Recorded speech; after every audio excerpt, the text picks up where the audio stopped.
وَلَوْ أَنَّهُمْ إِذْ ظَلَمُوا أَنفُسَهُمْ جَاءُوكَ فَاسْتَغْفَرُوا اللَّهَ وَاسْتَغْفَرَ لَهُمُ الرَّسُولُ لَوَجَدُوا اللَّهَ تَوَّابًا رَحِيمًا۔ سبحان اللہ۔ اس آیہ کریمہ میں خدا تعالیٰ نے گناہگاروں کو، سیاہکاروں کو، اپنی جانوں پہ ظلم کر لینے والوں کو معافی کا طریقہ بتایا ہے۔ سبحان اللہ۔ گناہوں سے معافی مانگنے کا سب بولیے، گناہوں سے معافی مانگنے کا طریقہ بتایا ہے، توبہ کا طریقہ بتایا ہے، ان گناہوں کی معافی مانگنے کا کیا کیا ہے؟ طریقہ بتایا ہے۔ طریقہ کیسے بتایا ہے کہ دروازہ مصطفیٰ دکھایا ہے، دروازہ مصطفیٰ دکھایا ہے۔ فرمایا کہ اپنی جانوں پہ ظلم کر لینے والے، اگر اپنی جانوں پہ لوگ ظلم کر بیٹھیں، گناہ کر بیٹھیں، تو اپنی جانوں پہ ظلم کر لینے والے میرے حبیب آپ کی بارگاہ میں آ جائیں،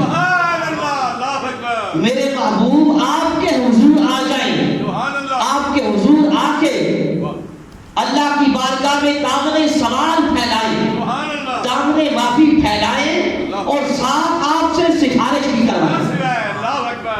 کس کس کو سمجھ آ رہی ہے؟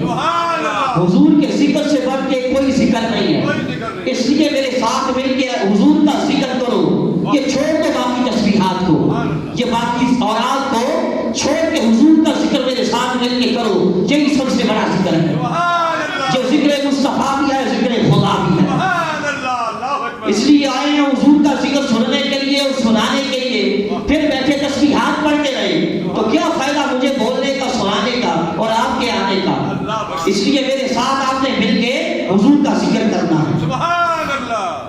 تو میں عرض یہ کر رہا تھا، خدا نے یہ طریقہ بتلایا کہ دروازہ مصطفیٰ دکھایا کہ میرے حبیب اپنی جانوں پہ ظلم کر لینے والے، جو لوگ اپنی جانوں پہ ظلم کر بیٹھے تو وہ آپ کے حضور آ جائیں، آپ کے حضور آ کے دامن سوال بھی پھیلائیں، اللہ سے معافی مانگے اور ساتھ آپ سے سفارش بھی کروائیں۔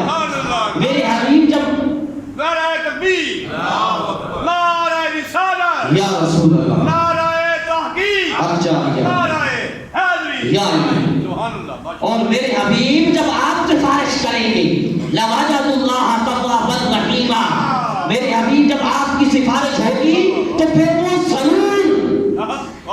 ضرور اللہ کو پائیں گے، بہت توبہ قبول کرنے والا، صرف توبہ قبول کرنے والا نہیں، جب حبیب کی سفارش آئے گی، شفاعت آئے گی اور حبیب کی طرف سے سفارش ہوگی تو صرف توبہ نہیں، بہت توبہ قبول کرنے والا پائیں گے، بہت توبہ قبول کرنے والا بھی پائیں گے، بڑا مہربان بھی پائیں گے۔ پھر بھلا بتائیے، نافرمانی کی تھی خدا کی، گناہ کیے تھے، اللہ کی نافرمانی کی تھی، معافی بھی اللہ سے مانگنی تھی، اس لیے دروازہ بھی خدا ہی کا چاہیے تھا، خدا کے دروازے پہ جانا چاہیے تھا، کیونکہ منگتا دروازے پہ جا کے صدا کرتا ہے۔ خیرات لینے کے لیے منگتے کو سخی کے دروازے پہ جانا پڑتا ہے، سخی کے دروازے پہ جا کے صدا کرنی پڑتی ہے۔ جب سخی کے دروازے پہ جا کے منگتا صدا کرتا ہے تو کیا اسے خیرات ملتی ہے؟ کس کس کو سمجھ آئی ہے؟ ابھی میں نے آپ کو یاد دلایا ہے، پھر آپ بھول بھی گئے تو لمحوں میں۔ حضور کا ذکر ہم نے دل کھول کے کرنا ہے، یہ نہیں ہم نے دیکھنا کہ ساتھ والا کیا کہے گا، ہمسایہ کیا کہے گا، یہ نہیں دیکھنا ہم نے، بلکہ ہم نے ایک دوسرے سے بڑھ کے حضور کا ذکر کرنا ہے۔ تو عرض یہ کر رہا تھا، معافی خدا سے مانگتی تھی کیونکہ نافرمانی خدا کی تھی، اس لیے جانا بھی خدا کے دروازے پہ چاہیے تھا نا، خدا کا دروازہ چاہیے تھا، مگر کیا ہے خدا نے دروازہ مصطفیٰ دکھایا۔ معافی مانگنے کے لیے دروازہ مصطفیٰ دکھایا ہے، تو اس سے پتہ یہ چلا کہ دروازہ مصطفیٰ ہی دروازہ خدا ہے۔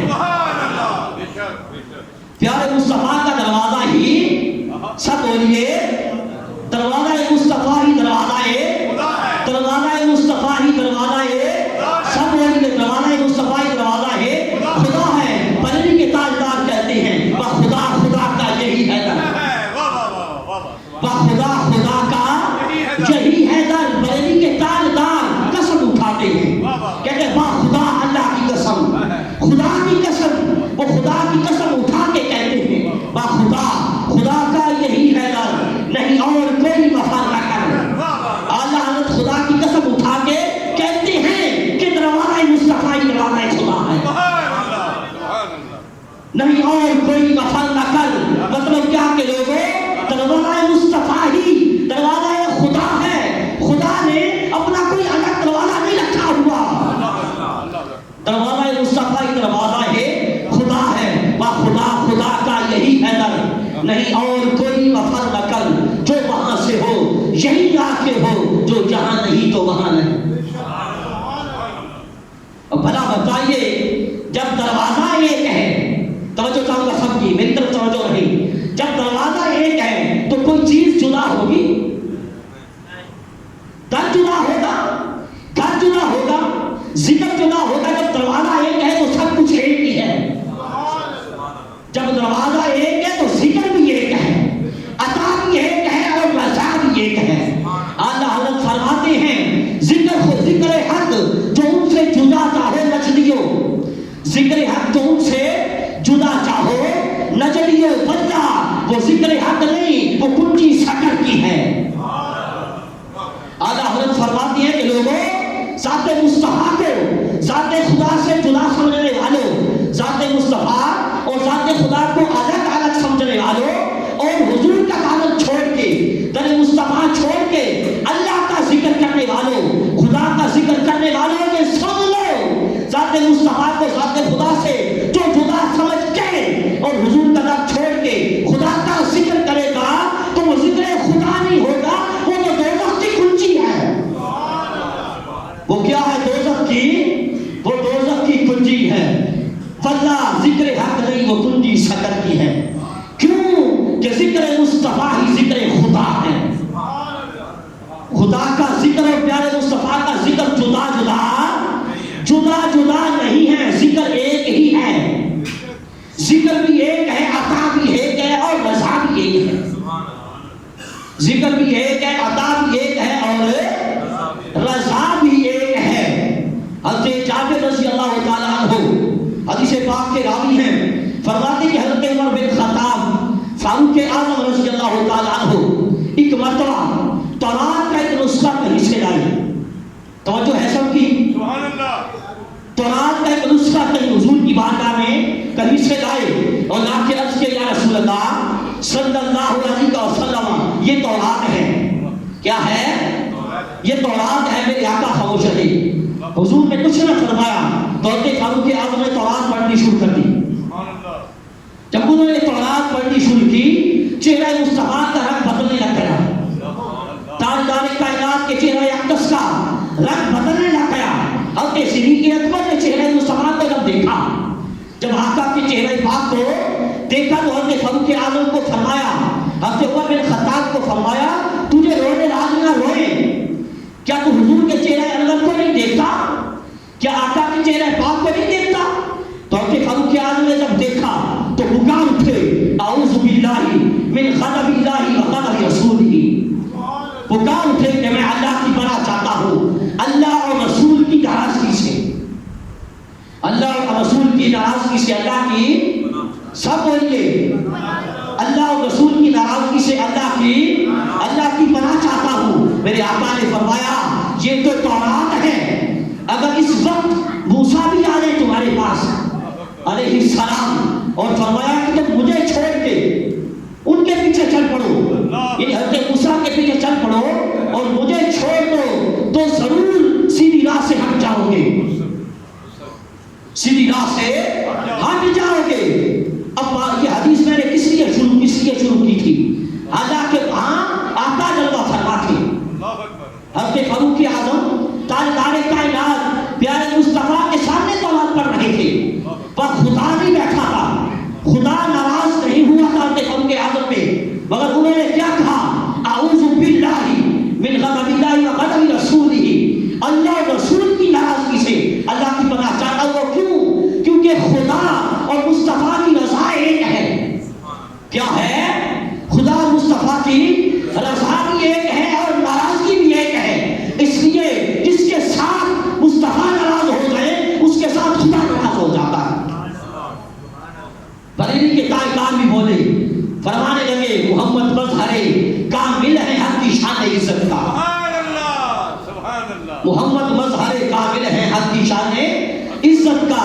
نظر آتا ہے اس کثرت میں کچھ انداز وحدت کا. سبحان اللہ.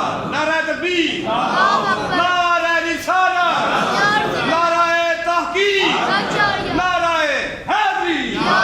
سبحان اللہ. نظر آتا ہے اس کثرت میں کچھ انداز وحدت کا. حضرت ابو باقر اللیثی رضی اللہ تعالیٰ عنہ روایت کرتے ہیں اور اس حدیث کو امام مسلم نے صحیح مسلم میں نقل کیا. کون سی کتاب؟ سب بولیے صحیح مسلم. حدیث کی کتاب صحیح مسلم میں نقل کیا ہے امام مسلم نے. حضرت ابو باقر اللیثی فرماتے ہیں کہ میرے آقا جلوہ فرما تھے, تاجدار کائنات جلوہ فرما تھے, غلام بارگاہ میں حاضر تھے. غلاموں نے دائرہ بنا رکھا تھا. دائرہ بنائے ہوئے آقا کی بارگاہ میں غلام حاضر تھے کہ 3 شخص آئے. ان میں سے ایک کو دائرے میں جگہ مل گئی. دائرے میں جگہ ملنے پہ دائرے میں بیٹھ گیا.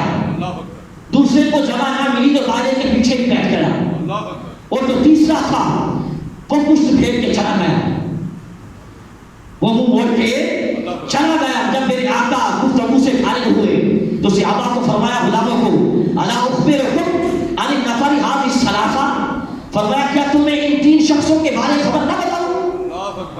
کیا ان 3 شخصوں کے بارے میں تمہیں بتاؤں؟ غلاموں نے اس کے جی حضور حکم ہو, جی آقا ارشاد ہو. میرے آقا نے فرمایا اما احدهم فاوى الى الله فآواه الله. میرے آقا نے فرمایا ان میں سے وہ جو دائرے میں جگہ ملنے پہ بیٹھ گیا تھا اس کے بارے میں فرمایا کہ وہ اللہ کی پناہ میں آیا تو اللہ نے اس کو اپنی پناہ میں لے لیا. وہ اللہ کی پناہ میں آیا اور اللہ نے اسے اپنی پناہ میں لے لیا. ایک تو میں یہ بڑا پریشان ہوں, یہ میں آپ کو کہتا رہتا ہوں کہ زبان ہلایا کریں, اس میں آسانیاں ہیں اور بڑے فائدے ہیں. ہلانے میں بھی آسانی ہے. جب سبحان اللہ ذکر تکبیر. نعرہ رسالت. نعرہ تحقیق. نعرہ حیدری. سبحان اللہ. زبان ہلانے میں بھی آسانی ہے. پھر اس کے بڑے فائدے ہیں. ایک مرتبہ سبحان اللہ کہیں گے, قیامت کے دن یہ مسجد کی گواہ ہوگی کہ اس بندے نے فلاں وقت پہ سبحان اللہ کہا تھا. یہ جو فرشتے ہیں یہ بھی گواہ ہوں گے. تو کتنے فائدے ہیں. پھر کنوسی کہیں بھی ہے. کنوسی کس بات کی؟ آقا کا ذکر ہو رہا ہے, سبحان اللہ کی گونج پڑنی چاہیے. اب تو نہیں بھولیں گے, یاد رہے گا. لگتا ہے ابھی سارے نہیں بولے, یہ سارے نہیں بولے, بھول جائیں گے. نہیں بھولیں گے نا. یاد رہے گا کہ زبان ہلانی ہے, آقا کا ذکر سن کے سر نہیں ہلانا. تو عرض یہ کر رہا تھا, میرے آقا نے فرمایا وہ جو دائرے میں بیٹھ گیا تھا اس کے بارے فرمایا کہ وہ اللہ کی پناہ میں آیا تو اللہ نے اس کو اپنی پناہ میں لے لیا. اور وہ جو دائرے کے پیچھے بیٹھ گیا تھا فرمایا وَأَمَّا الْآخَرُ فَاسْتَحْيَا اللَّهُ مِنْهُ. جو جگہ نہ ملنے کی وجہ سے دائرے کے پیچھے بیٹھ گیا تھا, میرے آقا نے فرمایا اس نے ہم سے حیا کیا, اللہ نے اس سے حیا کیا. اس نے ہم سے حیا کیا, اللہ نے اس سے حیا کیا. پھر صحیح حدیث ہے صحیح مسلم کی, ایک سیاستہ سے حدیث سنا رہا ہوں. فرمایا اس نے مجھ سے ہم سے حیا کیا, اللہ نے اس سے حیا کیا. اور فرمایا وَأَمَّا الْآخَرُ فَأَعْرَضَ فَأَعْرَضَ اللَّهُ عَنْهُ. اور وہ جو چلا گیا تھا وہ بول کے, میرے آقا نے فرمایا اس نے ہم سے اپنا منہ موڑا, اس نے ہم سے اعراض کیا, اللہ نے اس سے اعراض کیا. اللہ نے اس سے اعراض کیا. اب بھلا بتائیے وہاں پیارے مصطفیٰ جلوہ فرماتے یا خدا بیٹھا تھا؟ خدا بیٹھا تھا یا حضور جلوہ فرماتے؟ آپ کہیں گے کہ آقا جلوہ فرماتے, حضور جلوہ فرماتے, مگر میرے آقا فرماتے ہیں وہ اللہ کی پناہ میں آیا, اللہ نے اس کو اپنی پناہ میں لے لیا. یہ کیوں کہ مصطفیٰ کا دروازہ اور خدا کا دروازہ ایک ہے.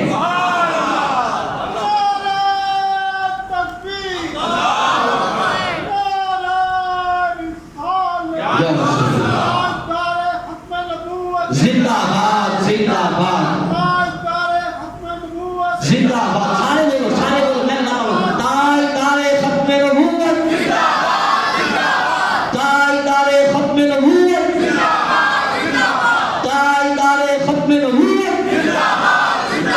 سینے کا زور لگا کے یہ نعرہ لگایا کریں, بڑی ضرورت اس وقت اس نعرے کی. بے شک تو چونکہ دروازہ مصطفیٰ دروازہ خدا ہے، اللہ اکبر خدا اور پیارے مصطفیٰ کا دروازہ ایک ہی ہے، اس لیے وہ مصطفیٰ کی پناہ میں آ گیا، وہ خدا کی پناہ میں آ گیا۔ جو پناہ مصطفیٰ میں آ گیا پناہ خدا میں آ گیا، اور جس کو پیارے مصطفیٰ نے اپنی پناہ میں لے لیا اس کو خدا نے پناہ میں لے لیا۔ دروازہ مصطفیٰ اور دروازہ خدا ایک ہے، اس لیے فرمایا حبیب وہ اپنی جانوں پہ ظلم کر لینے والے آپ کے حضور آ جائیں، آپ کے حضور آ کے اللہ سے معافی مانگے، ساتھ آپ سے سفارش بھی کروائیں، آپ سے سفارش بھی کروائیں۔ جب آپ کی سفارش ہوگی، جب آپ کی شفاعت ہوگی، سفارش ہوگی، تو پھر وہ خدا کو ضرور بڑی توبہ قبول کرنے والا اور بڑا مہربان پائیں گے۔ اور پھر یہ خیال رہے کہ یہ حکم آقا کی ظاہر حیات پاک تک ہی نہیں تھا، یعنی آقا کی ظاہری حیات پاک کے لوگوں کے لیے ہی نہیں تھا، بلکہ یہ حکم قیامت تک کے لوگوں کے لیے، یہ حکم قیامت تک کے لوگوں کے لیے ہے کہ اپنی جانوں پہ ظلم کرنے والے حضور کی حضور آ جائیں، بارگاہ مصطفیٰ میں آئیں، وہاں کے دامن سوال پھیلائیں اور حضور سے سفارش بھی کروائیں، خدا ان کو معاف کر دے گا۔ یہ قیامت تک کے لیے حکم ہے۔ تو اس سے پتہ یہ چلا کہ میرے آقا آج بھی میرے آقا کی کچہری لگی ہوئی ہے، آقا کے ظاہری مثال پاک کے بعد بھی آقا کی آج بھی کچہری لگی ہوئی ہے، اور دربار مصطفیٰ آج بھی سجا ہوا ہے۔ اب مولا کائنات مولا علی شیر خدا کرم اللہ وجہہ الکریم آپ فرماتے ہیں کہ آقا کے مثال پاک کو 3 دن گزرے تھے۔ کتنے؟ 3 دن ہوئے تھے جن میرے آقا اپنے روضہ پاک میں جلوہ فرما ہو چکے تھے۔ تاجدار کائنات اپنے روضہ پاک میں جلوہ فرما ہو چکے تھے، 3 دن گزر چکے تھے۔ فرماتے ہیں کہ عربی آیا، آقا کی بارگاہ میں ایک عربی آیا، صحابی آیا اور روضہ انور کے سامنے گر پڑا، تاجدار کائنات کے روضہ پاک کے سامنے گرا اور روضہ انور کی خاک سر میں ڈالنے لگا۔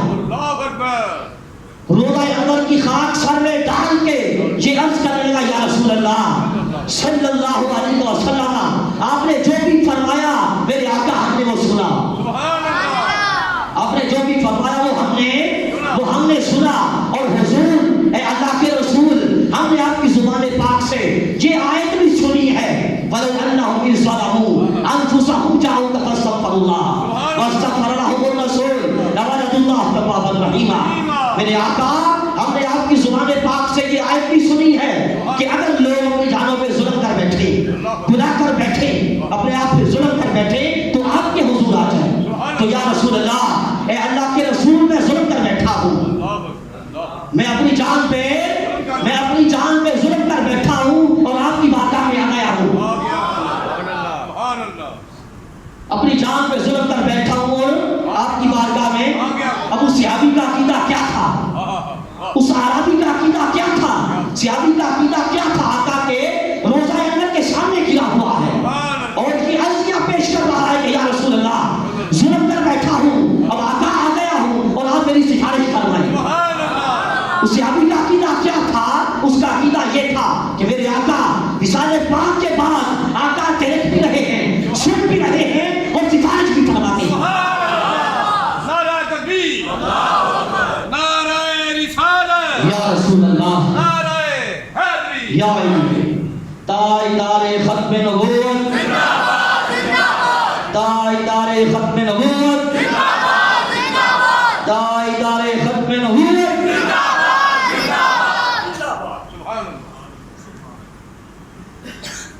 تو یہ عرض کرنے لگا یا رسول اللہ صلی اللہ علیہ وسلم میرے آقا میں اپنی جان پہ ظلم کر بیٹھا ہوں اور اب آپ کی بارگاہ میں آ گیا ہوں۔ جب اس عربی نے یہ عرض کیا تو روضہ انور سے آواز آئی جاؤ تمہیں بخش دیا گیا ہے۔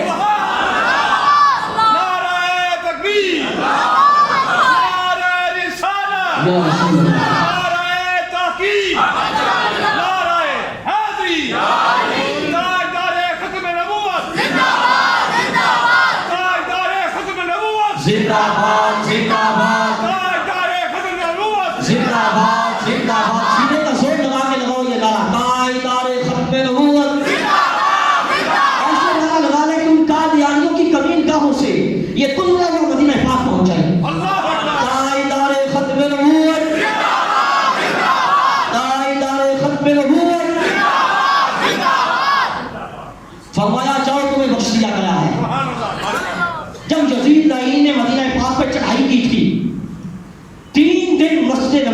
نہ نماز ہوئی نہ آزان ہوئی. حضرت سعید بن مسیب رضی اللہ تعالیٰ عنہ انہوں نے یہ 3 دن مسجد پاک میں گزارے تھے. مسجد نبوی شریف میں یہ 3 دن گزارے تھے. انہوں نے فرماتے ہیں کہ نہ 3 دن آزان ہوئی اور نہ ہی 3 دن نماز ہوئی. فرماتے ہیں کہ مجھے نماز کا پتہ ایسے لگتا تھا مسجد میں تو آزان ہوتی ہی نہیں تھی نہ نماز ہوتی تھی, پھر کیسے پتہ چلتا تھا؟ فرماتے ہیں مجھے ایسے پتہ چلتا تھا کہ جب نماز کا وقت ہوتا تھا روزہ مصطفیٰ سے اذان کی آواز آیا کرتی تھی. اللہ اکبر. تاجدار کائنات کے روزہ پاک سے اذان کی آواز آیا کرتی تھی. تو اس سے پتہ یہ چلا میرے آقا کا دربار آج بھی سجا ہوا ہے, مصطفیٰ کریم کی کچہری آج بھی لگی ہوئی ہے. اور میرے آقا جس طرح ظاہر مثال پاک سے پہلے زندہ تھے, میرے آقا جیسے اس دنیا سے جانے سے پہلے زندہ تھے, حضور ویسے ہی آج بھی زندہ. بریلی کے تاجدار پھر قسم اٹھاتے ہیں, قسم اٹھا کے کہتے ہیں تو زندہ ہے بندہ, تو زندہ ہے بندہ, میری چشمے عالم سے چھپ جائے گا. نعرہ تکبیر, نعرہ رسالت, نعرہ تحقیق, نعرہ حیدری. قسم اٹھاتے ہیں کہتے ہیں اللہ کی قسم یا رسول اللہ آپ زندہ ہیں, اللہ کی قسم آپ زندہ ہیں, میری چشمے عالم سے چھپ